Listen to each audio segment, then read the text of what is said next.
Bismillahirrahmanirrahim. Rabbi shrah li sadri wa yassir li amri wahlul 'uqdatam min lisani yafqahul qawli. Allahumma shalli ala sayidina Muhammad wa ala ali sayidina Muhammad. Assalamualaikum warahmatullahi wabarakatuh. Ketahuilah, perasaan yang paling agung adalah ketakutan kepada Allah Subhanahu wa taala serta takut akan siksaan dan kekuasaannya. Waspadalah terhadap azab, murka, dan siksa Allah. Allah Subhanahu wa taala berfirman, "Janganlah kalian jadikan panggilan Rasul di antara kalian seperti panggilan sebagian kalian kepada sebagian yang lain. Sesungguhnya Allah telah mengetahui orang-orang yang berangsur-angsur pergi di antara kalian dengan berlindung kepada kawannya. Maka hendaklah orang-orang yang menyalahi perintah Rasul takut akan ditimpa cobaan atau ditimpa azab yang pedih." Quran Surat An-Nur. Diriwayatkan bahwa Rasulullah Shallallahu Alaihi Wasallam menemui seorang anak muda yang sedang menjelang ajalnya. Beliau bertanya, "Bagaimana kamu mendapati dirimu?" Kemudian anak muda itu menjawab, "Aku berharap kepada Allah, wahai Rasulullah, dan cemas akan dosa-dosaku." Maka Rasulullah Shallallahu Alaihi Wasallam bersabda, "Keduanya, harap dan cemas, tidak berkumpul pada hati seorang hamba di tempat ini, kecuali Allah memberinya apa yang dia harapkan dan menenteramkan dari apa yang dia takutkan." Wahab bin Al-Ward berkata bahwa Isa alaihi salam pernah mengatakan, "Cinta pada Firdaus dan takut terhadap Jahannam mewariskan kesabaran dalam musibah dan menjauhkan hamba dari kelezatan dunia serta syahwat dan maksiat." Rasulullah Shallallahu Alaihi Wasallam berkata kepada para sahabatnya, "Apakah kalian mendengar apa yang aku dengar?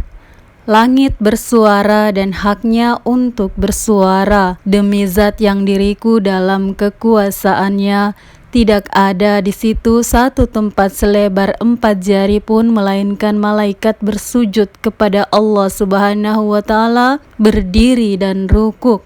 Kalau kalian tahu apa yang aku ketahui, niscaya kalian sedikit tertawa dan banyak menangis. Niscaya kalian keluar atau naik ke atas gunung-gunung, kalian berlari menuju Allah Subhanahu wa taala karena takut terhadap siksa dan kerasnya hukuman Allah." Dalam Sahihain, Sahih Bukhari dan Sahih Muslim dinukilkan hadis yang berbunyi, Rasulullah Shallallahu Alaihi Wasallam bangkit ketika turun kepadanya ayat, "Dan berilah peringatan kepada keluargamu yang terdekat." Lalu beliau bersabda, "Wahai orang-orang Quraisy, tebuslah diri kalian dari Allah. Cukuplah bagiku, aku tidak berhajat kepada kalian sedikit pun. Wahai Bani Abdi Manaf, cukuplah bagiku Allah, aku tidak berhajat kepada kalian sedikit pun. Wahai Abbas paman Rasulullah, cukuplah bagiku Allah, aku tidak berhajat sedikit pun. Wahai Syafiyah bibi Rasulullah, cukuplah bagiku Allah, aku tidak berhajat kepadamu sedikit pun. Wahai Fatimah putri Muhammad, mintalah kepadaku dari harta yang engkau mau. Cukuplah bagiku Allah, aku tidak berhajat kepadamu sedikit pun." Aisyah radhiyallahu an pernah bertanya kepada Nabi Shallallahu Alaihi Wasallam, "Wahai Rasulullah, demi orang-orang yang diberikan kepada mereka apa yang semestinya diberikan dan hati mereka takut, mereka telah kembali kepada Tuhan mereka. Wahai Rasulullah, dia orang yang berzina, mencuri dan minum khamar, tetapi dia takut kepada Allah." Kemudian Rasulullah Shallallahu Alaihi Wasallam menjawab, "Wahai putri Abu Bakar As-Siddiq, tetapi dia juga berpuasa, sedekah dan takut tidak diterima amalnya." Hadis riwayat Ahmad. Seseorang bertanya kepada Al-Hasan Al-Basri, "Wahai Abu Sa'id, bagaimana kami memperlakukan majelis suatu kaum yang berbicara kepada kami tentang harapan atau raja sehingga hampir-hampir kami terbang?"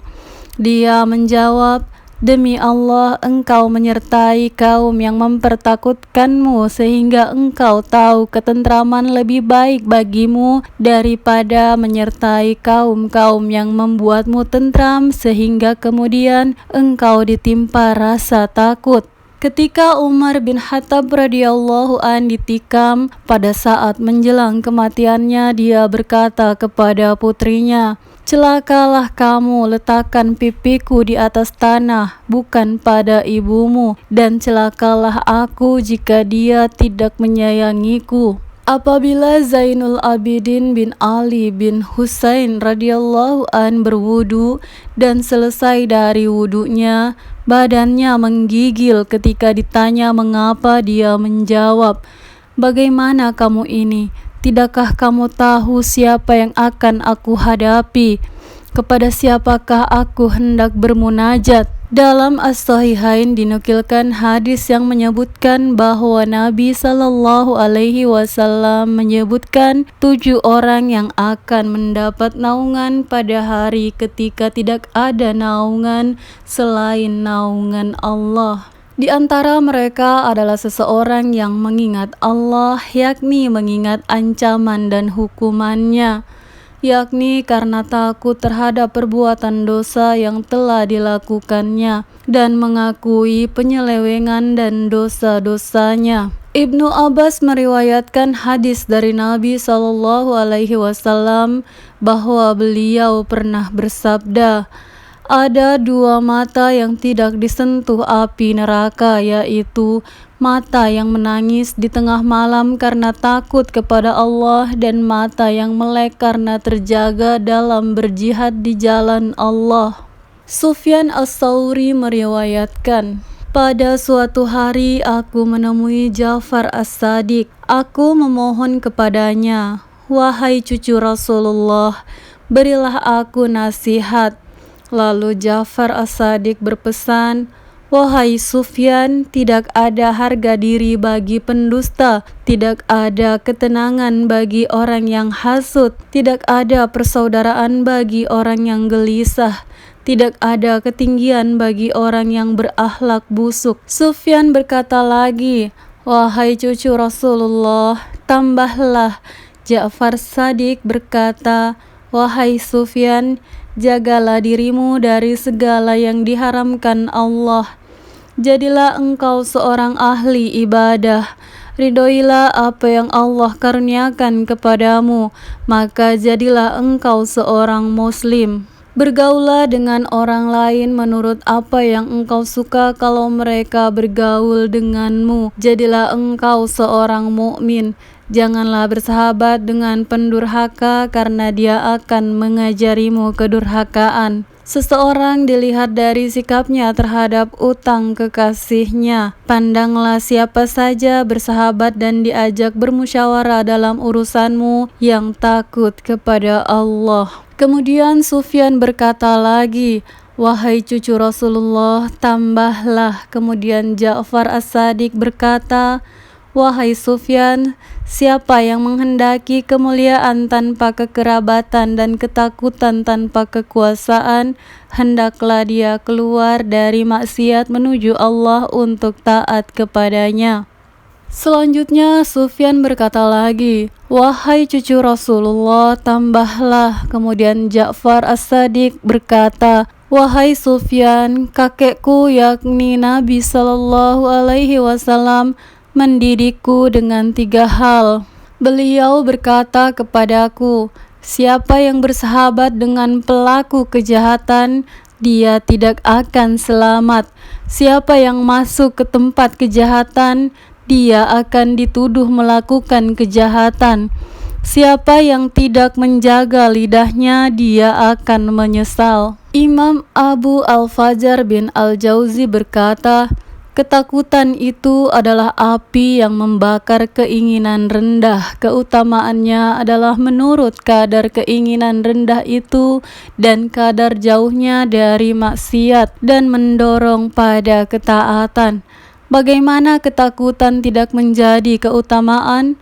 Bukankah dengannya akan diperoleh kesucian diri, kewaraan, ketakwaan, kesungguhan, amalan-amalan utama yang dapat mendekatkan diri kepada Allah Subhanahu wa Ta'ala. Sebagaimana yang diketahui dari ayat-ayat dan hadis-hadis firman Allah Subhanahu wa Ta'ala, yaitu orang-orang yang menghalangi jalan Allah dan mengusahakan supaya jalan itu menjadi bengkok. Mereka tidak mempercayai hari kemudian. Quran Surat Al-A'raf. Pembalasan untuk mereka yang takut pada Allah di sisi Tuhannya ialah taman abadi atau surga Aden yang mengalir sungai-sungai di dalamnya. Mereka kekal di situ untuk selama-lamanya.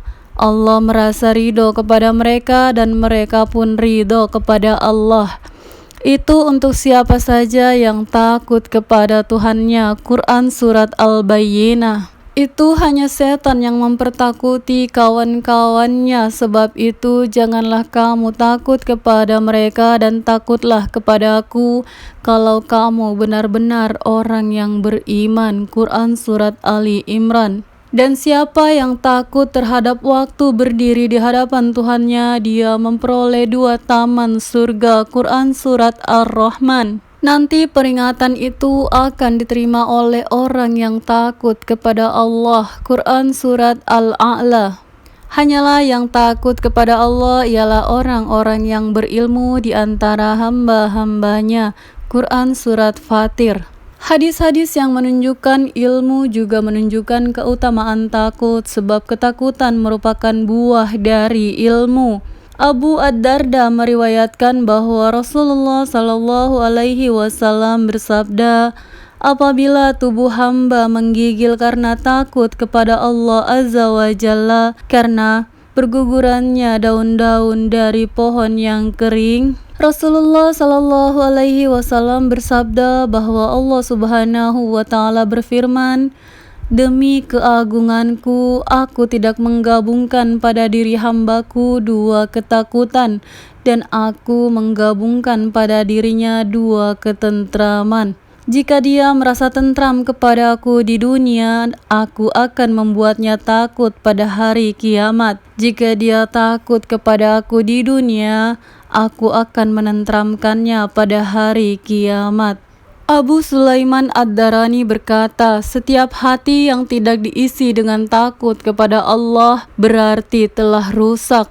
Allah Subhanahu wa Ta'ala berfirman, apakah mereka merasa aman dari rekadaya azab Allah? Tak ada yang merasa aman dari rekadaya Allah melainkan kaum yang mendapat kerugian. Quran Surat Al-A'raf.